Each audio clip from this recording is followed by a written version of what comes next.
უკრაინაში ფრონტის ხაზთან მისასვლელი გზები აფეთქებული ტექნიკის ნამსხვრევებითაა მოფენილი. ყველა მიმართულებიდან მსგავსი სიტუაციაა. ბრძოლის ველზე ერთმანეთის მიყოლებით ათეულობით საბრძოლო დაპირისპირებაა. ლოგისტიკური მომარაგების გზები ამ დროს მნიშვნელოვანი სამიზნე ხდება. ასეთ ინტენსიურ ცეცხლში ტყვია წამლით, სხვა საბრძოლო მასალითა და საკვებით მომარაგება სასიცოცხლოდ მნიშვნელოვანია. Зараз мы завантажим. ახლა ხმელეთიდან რადიოსიგნალით მართვით პლატფორმას FPV დრონების პოზიციებისთვის საჭირო ტვირთი თვალსებთ. აქაა საბრძოლო მასალა, საწვავი და ასე შემდეგ. ამ ყველაფერს პოზიციებზე მივიდანთ. И зараз будемо робити їм підвіз.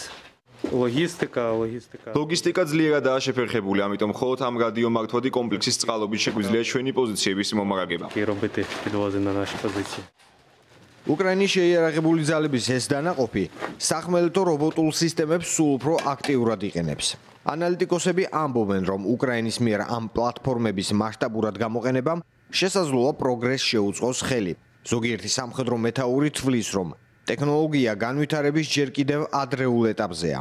თუმცა მიაჩნიათ, რომ მალე მათ გადამწყვეტი მნიშვნელობა ექნებათ ომში, რომელშიც საბრძოლო მოქმედებების ხასიათი დრამატულად შეიცვალა რუსეთის უკრაინაში შეჭრის შემდეგ.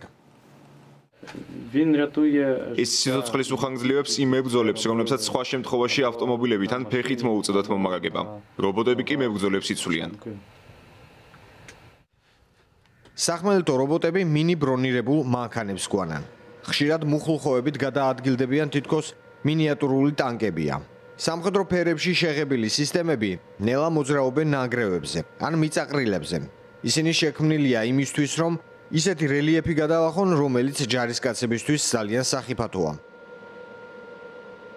რობოტული სამხედრო საშუალებების უმრავლესობა უკრაინულ კომპანიებს ეკუთვნით.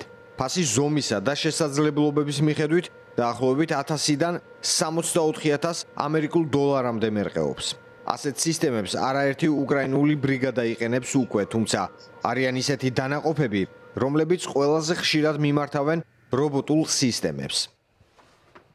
ჩვენი საქმიანობა სხვადასხვა საკითხში თანამშრომლობასაც გულისხმობს. როდესაც ნაღმტყორცნელები მუშაობენ, ჩვენ მათ ჭურვებს ვაწვდით. როდესაც სხვები FPV დრონებით დაფრინავენ, ჩვენ მათ ამ დრონებისთვის საჭირო საშუალებებით ვამარაგებთ, რათა ეფექტიანად იმუშაონ. ისინი ძალისხმევას არ იშურებენ ამ მიმართულებით წინ რომ წავიდნენ. ნამდვილად უნდა დონეცკისა და ლუჰანსკის ოლქების მთლიანად ხელში ჩაგდება, მაგრამ ჩვენ ეს არ გვინდა და ვეცდებით მთელი ჩვენი ტერიტორია ბოლომდე გავათავისუფლოთ. სამხედრო რობოტული პლატფორმები მუდმივ მოდიფიცირებას საჭიროებს. უკრაინელი სამხედროები ცდილობენ დამატებითი ჯავშანი მოიგონონ ახალი პლატფორმებისთვის. იქნება ეს დრონებისგან თავდაცვა თუ ნაღმების საწინააღმდეგო საშუალებების დამონტაჟება. ისინი ბრძოლის ველზე ეძებენ რობოტების დაცვის გზებს.